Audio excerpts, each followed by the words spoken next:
Welcome into Phil's Tax Hacks and Other Retirement Facts with CPA and personal financial specialist Phil Putney. Now let's get rolling with today's show.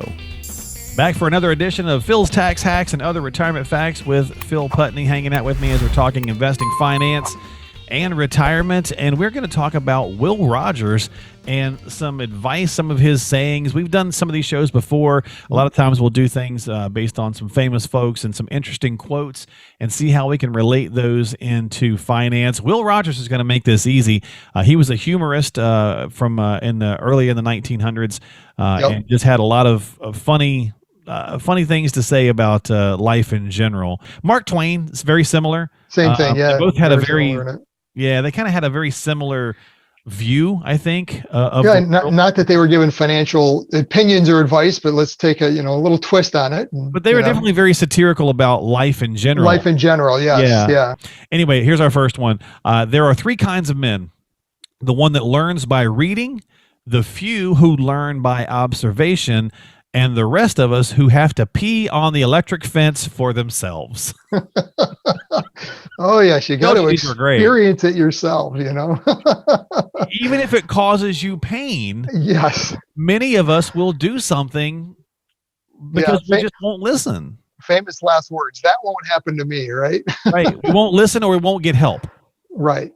Yeah. So, and that's very true as it comes to finances. There's a lot of people that learn by reading, but reading head knowledge. And especially in today's day and age, there is so much information out there. You could just drown in it, number one, and probably get opinions to support whatever you want to view as being the right thing is out there. Everyone's got an opinion that can, support what you think is the right view of it. So you have to me, more so now than ever, get an unbiased opinion that doesn't have a horse in the game, so to speak, that has the experience of others, from who they worked with. A financial advisor is perfect in this scenario because they've seen the other people that, no pun intended, have peed on the fence, right? They know, hey, I can tell you what happens when this happens. It's not fun. Right. You don't want to go down that road. Let's try to change that scenario for you so you can learn by others' mistakes.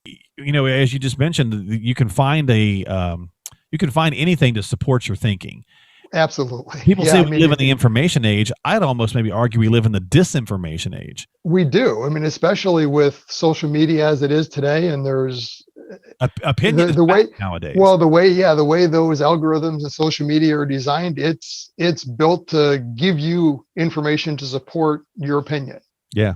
So it's not giving you maybe the reality out there of everything. So you've got to really be careful of where you're going to get the information. The only difference between death and taxes is that death doesn't get worse every time Congress meets. Yeah. Isn't that 60 the truth? years ago, this is still right on. Oh yeah. Yeah. It's funny to think about that.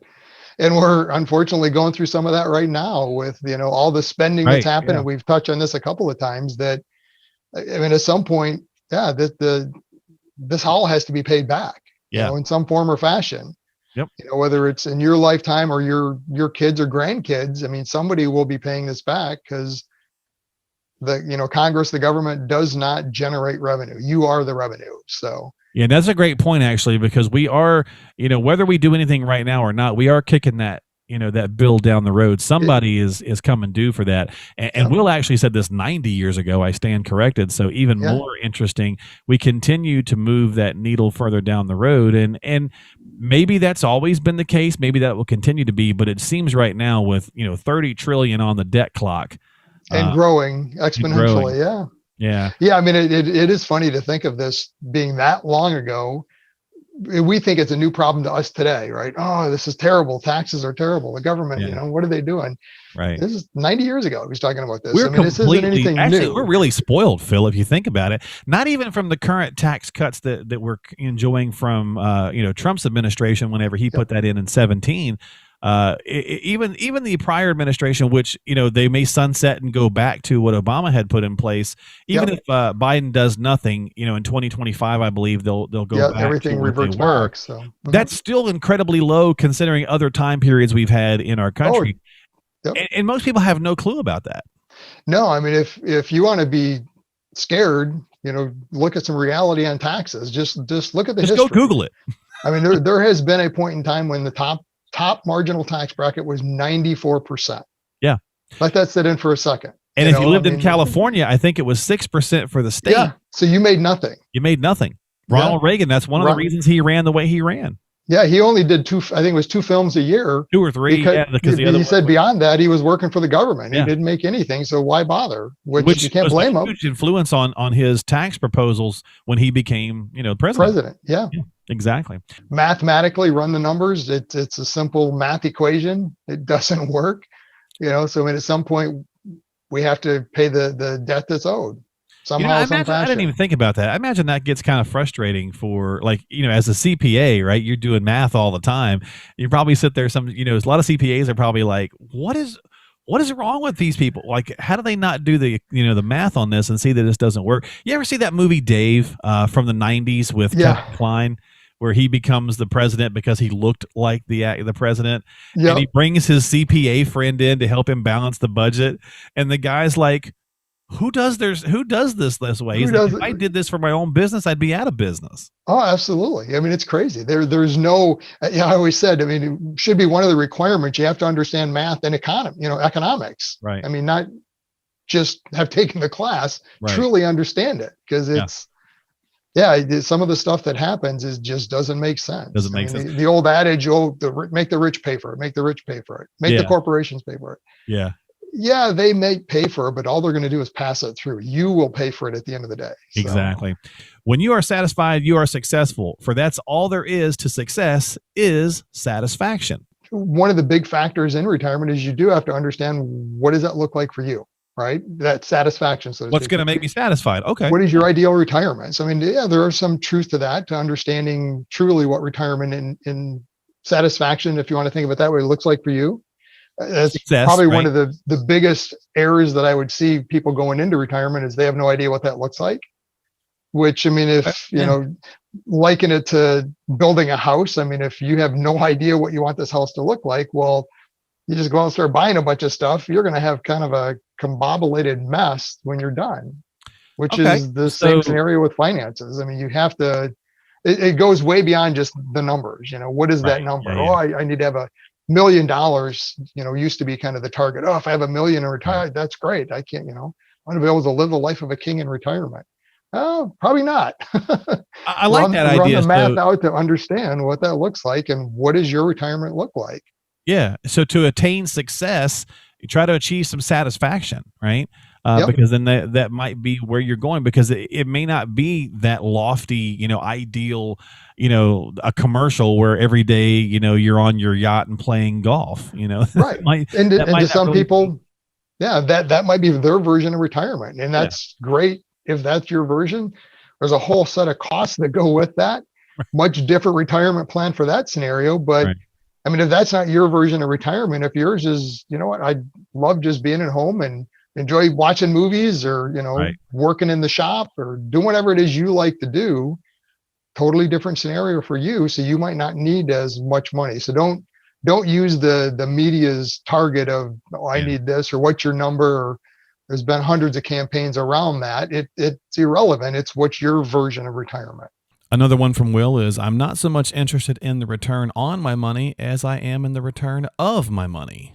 The market being the way it's been for the last 10 years, even with the blip downturn of the pandemic, we're chasing, I guess, returns when maybe we shouldn't be.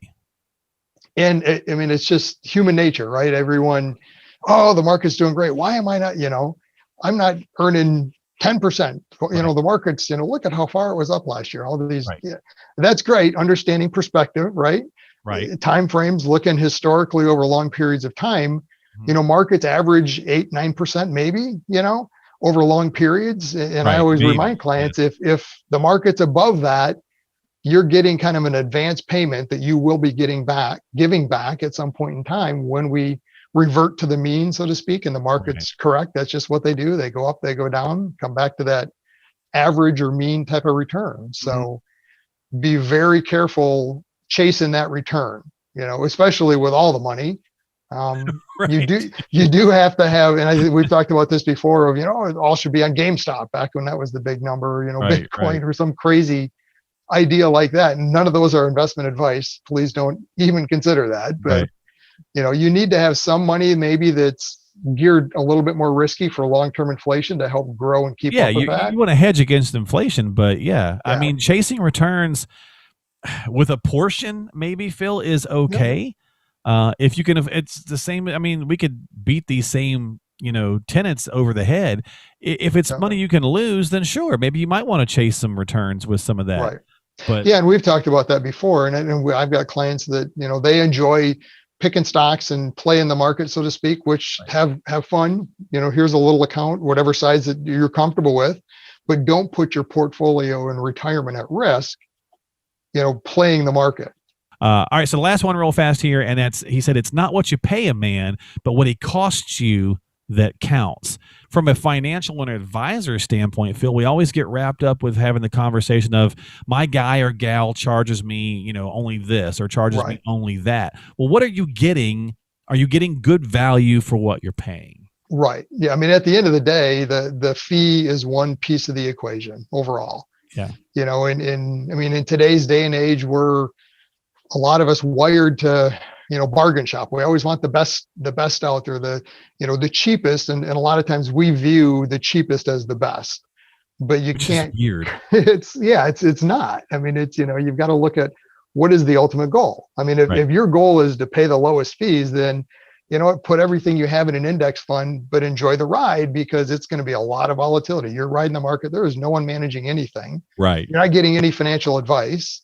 There's no one helping with taxes and other pieces of the equation. So yeah, you've paid the man very little, but you got exactly what you paid for, which is no advice, through long periods of time, through your portfolio. If you're taking money out, because that's the other piece of it you have to understand is whenever you're looking at any piece of literature, they're always building that on the concept of buy and hold. I put 100,000 in today here and it's growing to this over time because I never touched it. Right. That's not the reality. You're not going to be doing that, especially if you're in retirement. It just doesn't work that way. You're spending it. Right. And returns, hopefully returns as you spend money and pull money out of it completely change. The average return is still the same, but how that experience to you is your net effect of that is completely different. Gotcha. Yeah. So, no, I mean, I think there's a lot of, and again, it was kind of fun to take some of these sayings from someone who was quite popular in, in the media, 90 years ago, and talk about some of the things that,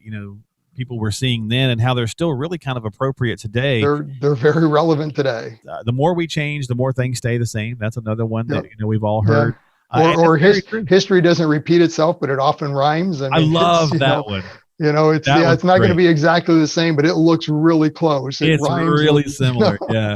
History doesn't repeat itself. It often rhymes. That's a great one. So, do yourself a favor, do your retirement a favor, make sure that you're talking with an advisor, find the right one for you. Phil and I talk all the time on the podcast. If that's not Phil, that's okay. If you're reaching out and talking with somebody, have a conversation with one or two or three different people, do a little shopping, just like you would for anything else. Find the one that, kind of helps you achieve that satisfaction and that success, as we were just talking about. Somebody that helps you, you got to have the warm fuzzies. They got to have the credentials. It's got to be a good combination of all those things. And the same is true for the advisor, right, Phil? Absolutely. You don't take every person that walks in the door. No, I need to understand and make sure I can help you out and you're willing to accept the help, because if I can talk to Len Blue in the face and if you're not going to implement it, it doesn't matter, and I'm wasting my time and your money. So, we're not a good fit then, but if you're truly looking for some help, you don't want to be back to our first point, that guy peeing on the fence, so to speak, trying to experience it yourself and want somebody to walk you through this, then and that's where an advisor really should help you in that process, to learn from somebody else's experience. Yeah, don't pee on the electric fence too often, folks, before you finally do the right thing for yourself. So with that, I mean, how could you not finish the show on that note? So we're going to wrap it up this week. Thanks for hanging out with Phil and I as we talk investing, finance, and retirement and electric fences. And reach out to Phil at 248-888-7530 to have a conversation about your specific situation. Get a little advice as well, 248-888-7530, or just find us online at philstaxhacks.com. catchpast.com. That's the podcast website. You can go there and subscribe to the episodes, or subscribe to the podcast, I should say. Catch past episodes, as well as read a little blog content and things of that nature as well. So a lot of good things at the website, philstaxhacks.com. Of course, that'll also take you to Phil's main page. You can book some time with him that way. So we'd make it pretty easy for you to do. So make sure you do that. Subscribe on Apple, Google, Spotify, iHeart, Stitcher, YouTube, all that good kind of stuff. And Phil, I'm going to let you go, and also our guard dog Bailey, who's been very quiet this entire episode. She's been quiet, sleeping, not even doing her thing, holding down the fort. I'll see you next time, my friend. All right, you too. Take care. We'll talk to you later, folks, here on Phil's Tax Hacks and Other Retirement Facts. Investment advisory services offered through AFS Wealth Management. The content of this program is provided for informational purposes only and is not a solicitation or recommendation of any investment strategy. Investments and or investment strategies involve risk, including the possible loss of principal. There is no assurance that any investment strategy will achieve its objectives.